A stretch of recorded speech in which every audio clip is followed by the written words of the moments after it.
त्या राजसाहेबांच्या पायावर आज ह्या उद्धव ठाकरेला नाक घासायला लागला. नाक. ज्या भावाला हे नजरेसमोर बघत नव्हते, संपवायला प्रयत्न करत होते, त्याच्यावर आता युती करायला लागली. हो, कारण का त्यांनी बोलत असताना आमच्यामधला अंतरपाठ आज दूर झाला असं म्हटलं. अंतरपाठ हे साधारण नवरा आणि नवरीमध्ये दूर होतो. तर मला हे कळलं नाही की बाबा नवरा कोण आणि नवरी कोण. आणि साधारण उद्धव ठाकरेंच्या हालचालीवरून जनतेला कळालं असेल की नवरी नेमकं कोण. कारण का अक्षता टाकू नका म्हणजे लग्नाची एकंदरीत दिलेली आहे. नवरा कोण नवरी कोण ह्याचंही उत्तर थोडं उद्धवजींनी दिलं असेल. तसं आम्हाला माहिती आहे नवरी कोण, म्हणून ते ठीक आहे. आता isakal.com आहे देशातील नंबर 1 ची मराठी न्यूज वेबसाईट. प्रत्येक अपडेटसाठी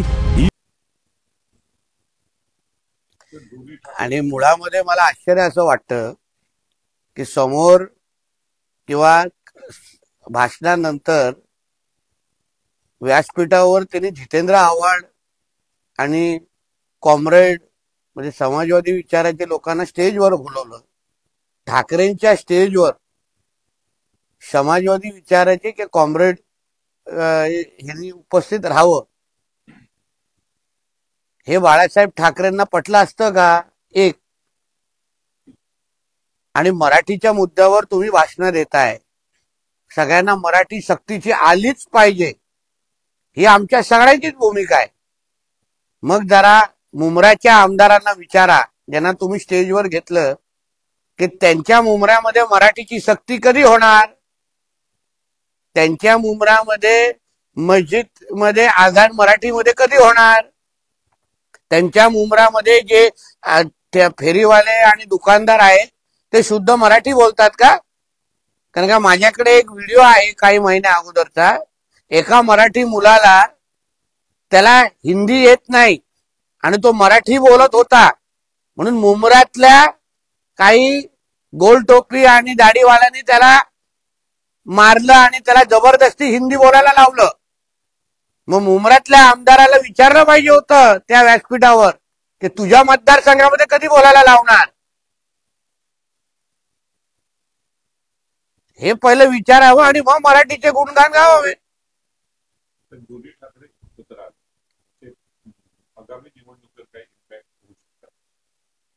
9 महिने अगोदर निवडणुका झालेल्या आहेत विधानसभेच्या. 9च महिने झालेत, वर्ष पण झालेलं नाही. तेव्हा भारतीय जनता पक्ष आणि महायुतीला ऐतिहासिक मॅन्डेट महाराष्ट्राच्या जनतेने, महाराष्ट्राच्या मराठी जनतेने आम्हाला ऐतिहासिक मॅन्डेट दिलेलं आहे फक्त 9 महिन्या अगोदर. आणि 9 महिन्या अगोदर एकाला 20 आमदार दिलेले, दुसऱ्याला 0 आमदार दिलेले. तर निवडणुकीचा इम्पॅक्ट तुम्ही ह्याच्यावर अंदाज लावा ना. 9 महिन्या अगोदर विधानसभा होत असेल, तिथे अगर ह्या लोकांना घरी बसवण्याचा कार्यक्रम महाराष्ट्राच्या जनतेने अगर केला असेल, तर येणाऱ्या महापालिकेमध्ये काय वेगळं होणार हे सांगा आम्हाला. महाराष्ट्र शुरांचा आहे, वीरांचा आहे, दगडांचा आहे, पण यांच्यासारख्या धोंड्यांचा नाही कसे. हो, आणि आमच्यासारखे धोंड्यांना जनतेने आज महाराष्ट्राच्या विधिमंडळामध्ये आणि मंत्रालयामध्ये बसवलेलं आहे. म्हणून महाराष्ट्राच्या जनतेच्या मनात आम्ही असल्यामुळे ना अशा पद्धतीचे वक्तव्य करून महाराष्ट्राच्या जनतेचे अपमान उद्धव ठाकरे करतायत. शेवटी त्यांची काय अवस्था झालेली आहे. ज्या राजसाहेबांना हे काय काय त्यांचे हाल करायचे, कितींदा त्यांना संपवण्याचा प्रयत्न केला, काय काय त्यांच्या अगर स्टोऱ्या आम्ही सांगत बसलो ना तर फार उद्धव ठाकरेला हे होईल. त्या राजसाहेबांच्या पायावर आज ह्या उद्धव ठाकरेला नाक घासायला लागला. नाक. म्हणजे पहिलं काँग्रेस आणि राष्ट्रवादी बरोबर सत्तेसाठी लाचारी करायला लागली, मग कॉम्रेड यांच्या बरोबर समाजवादींबरोबर हात मिळवणे करायला लागली. नंतर आता ज्या भावाला हे नजरेसमोर बघत नव्हते, संपवायला प्रयत्न करत होते, त्याच्यावर आता युती करायला लागली. आता फक्त PF-I आणि सीमित राहिलाय किंवा मुस्लिम लीगच राहिलंय, त्याच्यावर पण करून टाका ना. राहिलं काय तुमच्या अजून तुमच्या अस्तित्वात एवढंच आहे. वापरायचं की फेकायचं हे यांची नीती. आता मी दोघे एकत्र यांना भेटलो. हो ठीक आहे. आम्ही बघा घोडा मैदान लांब नाही. हिंदू समाज हा फार बारकाईने ह्या सगळ्या गोष्टी बघतोय. ज्या पद्धतीने तुम्हाला नाकाखाली बसलेल्या जितुद्दीनला तू तुझ्या मुंबऱ्यामध्ये जाऊन पहिलं मराठी शिकव हे बोलायची तुमची हिंमत नाही. जसं मी काल बोललो, फक्त गरीब हिंदू समाजाच्याच लोकांना मारण्यासाठी तुमचे भाषेचा मुद्दा तुम्ही मोठं करतात. म्हणून महाराष्ट्रातला आणि मुंबईतला हिंदू समाज तुम्हाला परत एकदा मुंबई महापालिकेच्या निमित्ताने घरी बसवण्यासाठी तयार आहे. याचं उत्तर तुम्हाला मिळेल. तुमच्याकडे सत्ता आहे ती विधानसभेत, आमच्याकडे सत्ता आहे ती रस्त्यावरती, असं राज ठाकरे म्हणतात. ठीक आहे, आता राजसाहेबांची रस्त्याची सत्ता त्यांना लख लावू. बाळासाहेबांचं स्वप्न होतं मराठी माणूस एकत्र यावा, दोन्ही ठाकरेंनी घोषणा केली. हो, बाळासाहेबांची सगळी स्वप्न, हिंदुत्व, 370, राम मंदिर आणि मराठी माणूस हे पूर्ण करण्याचं काम हे आदरणीय नरेंद्र मोदीजी आणि आदरणीय देवेंद्र फडणवीसजीच करतायत, जे ह्यांना कधीच जमणार नाही. आणि म्हणूनच तर मी सांगितलं ना, अकेला देवेंद्र फडणवीस क्या करेगा याचं उत्तर ह्यांना मिळालं असेल. कारण की आतापर्यंत बाळासाहेब अगर आज बघत असते की आज हयात असते तर त्यांनी देवेंद्र फडणवीस साहेबांना मातृश्री मधून बोलून मिठी मारली असती की बाबा रे माझं घर वाचवलंस तू, माझं घर परत एकत्र आणलं, अशी मिठी मारून सांगितलं असतं. मुंबई स्वतंत्र करता येते का याची पूर्वचाचणी म्हणून हिंदू सक्ती केली जाते. असं आमच्या राज्यामध्ये मराठीची सक्ती होती. असे काही मुंबई वेगळं. आता काही दिवसा अगोदर तुम्ही आदरणीय देवेंद्र फडणवीसजींचं भाषण बघा. त्यांनी पहिल्यापासून सांगितलं होतं की आता मुंबईला तोडण्याचा डाव, मराठी माणूस, हे सगळे टेप रेकॉर्डर सुरू होणार. तसंच ते टेप रेकॉर्डर आज लागायला सुरू झालेलं आहे. आता महाराष्ट्राच्या आणि मुंबईच्या जनतेला सवय झालेली आहे. हिंदूंना फूट पाडून आज जे काही मेळावा आज विजय मेळाव्याच्या निमित्ताने घेतला गेला ना, निश्चित पद्धतीने आज मोहम्मद अली रोड आणि बहरामपाड्याने इकडे शीरकुर्मा वाटले गेले असेल, फटाके फोडले गेले असतील की देखो हम लोग ने हिंदू को तोड के दिखाया. 20 वर्षांनी मी आणि उद्धव ठाकरे एकत्र आलो. जे बाळासाहेबांना जमलं नाही, ते महाराष्ट्र करू शकला नाही, ते देवेंद्र फडणवीस यांनी करून दाखवलं. मी तर आता तेच तर तुला सांगितलं. लाडक्या बहिणींबद्दल त्यांनी वक्तव्य केलं. लाडक्या बहिणीचं पोर्टल बंद झालं, नव्या नोंदणी होणार नाही असं उद्धव ठाकरे. उद्धव ठाकरेच्या इकडे लाडक्या बहिणीचे 1500 रुपये आले नाहीत का, म्हणून कदाचित त्याला चिंता वाटत असेल. कारण आता घर त्याच्यावरच चाललं नसेल कदाचित, म्हणून त्यांनी चिंता करू नये. लाडक्या बहीण, मुख्यमंत्री लाडकी माझी लाडकी बहीण योजना हे आमच्या एकनाथ शिंदे साहेबांच्या मुख्यमंत्री कारकिर्दीमध्ये चालू झालेली योजना, ती आमच्या आदरणीय देवेंद्र फडणवीस साहेब अतिशय यशस्वी पद्धतीने पुढे घेऊन जात आहेत. ती चिंता करू नये. तुमचंही नाम लाभार्थीमध्ये गुंतवायचं असेल तर आम्हाला सांगा, तुम्ही गुंतवून जेणेकरून 1500 रुपये तरी भेटतील. उद्धव ठाकरे भाषण करताना देवेंद्र मुख्यमंत्र्यांचं नाव न घेता त्यांना अनाची पटलं. ठीक आहे, आता शेवटी उपमा देऊन आम्हालाही लांबून उद्धव ठाकरे अफजल खानच दिसतो, तसंच आहे. आदित्य ठाकरे आणि अमित ठाकरे दोन्ही ज्युनियर ठाकरे हे एकत्र आले, त्यांनी वज्रमुठ टाकले. बाबा, कोणाची दोन कुटुंबे एकत्र येत असतील तर चांगली गोष्ट आहे ना. तुम्हाला आपल्याला मला असं वाटतं अजून काही चांगली कामं दिवसभरातली असतील. आज खरं म्हटलं तर बरं वाटलं पाहिजे की एक कुटुंब जे काही वर्षापासून वेगळं झालेलं ते एकत्र झालेलं आहे. गळे मिळण्याचा कार्यक्रम झालेला, आता अंतरफाटपर्यंत विषय गेलेला आहे. म्हणून पहिलं अगर कुठे युबाटाचे लोक भेटली तर त्यांना विचारा बाबा नवरा कोण नवरी कोण आहे, त्याला मला फोन करून सांगा. चला. मुख्यमंत्री महाराष्ट्राचे मुख्यमंत्री इंग्लिश मीडियम मध्ये शिकले, अडवाणी काँग्रेस इंग्लिश मीडियम मध्ये शिकले, अशा अनेक मुख्यमंत्र्यांचा उल्लेख केला. त्यावेळी त्याच उल्लेखाचा संदर्भ देत उद्धव ठाकरेंनी मोदी कुठल्या शाळेत शिकल्याचा प्रश्न उपस्थित केला. मोदी ज्या शाळेत शिकलेत ना त्या शाळेत शिकण्याची तुझी लायकी नाही. म्हणून मोदींची शाळा, मोदींची डिग्री आणि मोदींची पॉलिटिकल उंची, राजकीय उंची हे पोचेपर्यंत ना उद्धव ठाकरेला 100 जन्म घ्यायला लागतील. बोले. ठाकरे उद्धव ठाकरे एक हो गए, क्या इम्पैक्ट होगा आगामी चुनाव पर? देखिए ऐसा है, किसी के अगर फैमिली एक साथ आ रही होगी तो वो अच्छी बात है। मगर मुझे याद है हमारे सुप्रिया ताई सुले ने एक महाविकास आघाड़ी के वक्त एक भाषण किया था, तभी उन्होंने एक वक्तव्य किया था कि अकेला देवेंद्र फडणवीस क्या करेगा। तो आज मुझे लगता है कि सुप्रिया सुले को उसका जवाब मिल गया होगा कि आज अकेला देवेंद्र फडणवीस ने क्या क्या कर दिया है।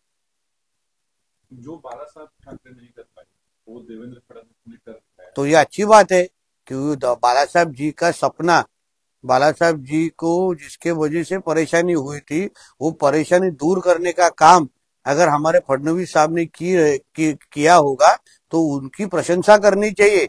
आज अगर बाला साहब ठाकरे जी जिंदा होते तो मातोश्री में बुला के देवेंद्र फडणवीस जी को गले मिलते। उद्धव ठाकरे ने एक बयान किया है, विजय रानी से भी ज्यादा लोगों का ध्यान हमारे इकट्ठा होने पर था दोनों पे। ठीक है, ऐसा है कि दो भाई अगर साथ में आते रहेंगे तो अच्छी बात है। लोग क्यों सास भी कभी बहू थी भी सीरियल इसी तरह से देखते हैं, तो वैसे और एक सीरियल आज दोपहर देखने को मिला, उसमें कोई नई बात नहीं है। हमने पहले बताया जो इम्पैक्ट की चर्चा चल रही है मराठी के मुद्दे पर, क्या लगता है आपको अगले चुनाव में? देखिए 8-9 महीने पहले ही विधानसभा का चुनाव हुआ, वहां हमको भारी बहुमत से, मतलब लैंडस्लाइड विक्ट्री जिसको बोलते हैं, उससे महायुति की हमारी सरकार आज गवर्नमेंट में बैठी है। महाराष्ट्र के मराठी लोगों ने हमको वोट करके, महाराष्ट्र के हिंदू लोगों ने हमको वोटिंग करके आज सत्ते में बिठाया है। तो 9 महीने के पहले अगर ऐसा मैंडेट मिला रहेगा, एक साल भी पूरा हुआ नहीं है, सिर्फ 9 ही महीने हुए, और अगर इतना बड़ा मैंडेट हमको अगर मिला रहेगा तो उसका ही वापिस रिप्ले ये आने वाले सभी बीएमसी और अन्य चुनाव में होने वाला है। इसलिए आगे आगे देखो होता है क्या।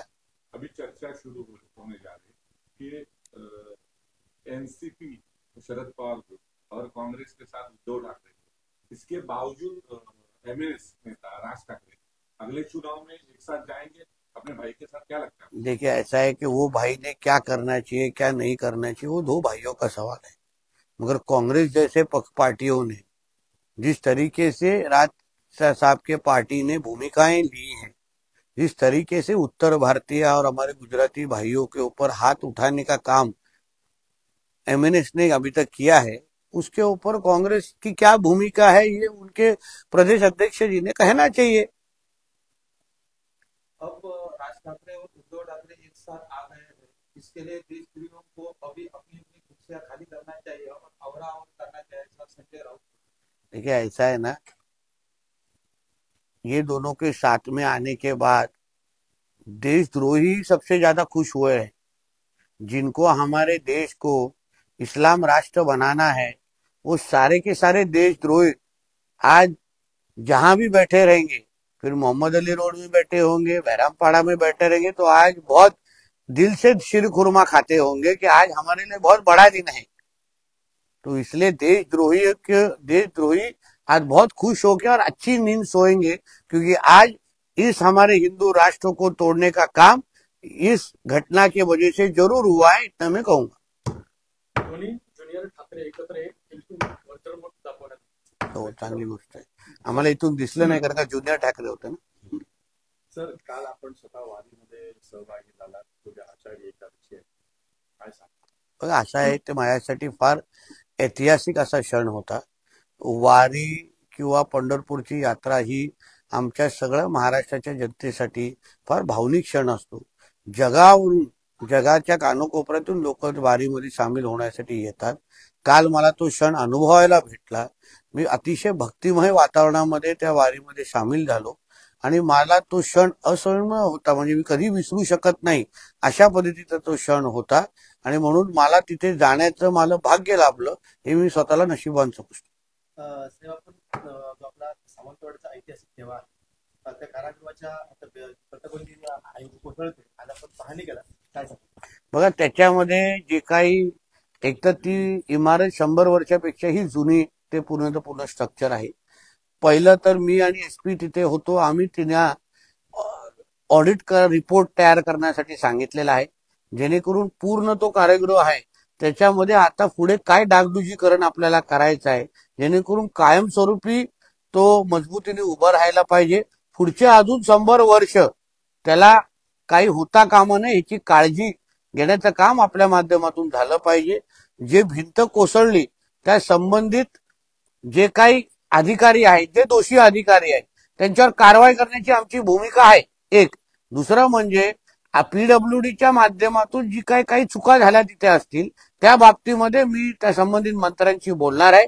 असा हलगर्जीपणा असा चालणार नाही, कारण का कारागृहासारखी वास्तू हे आमच्यासाठी अति महत्वाची आहे, सुरक्षेच्या दृष्टिकोनातून पण महत्वाची आहे.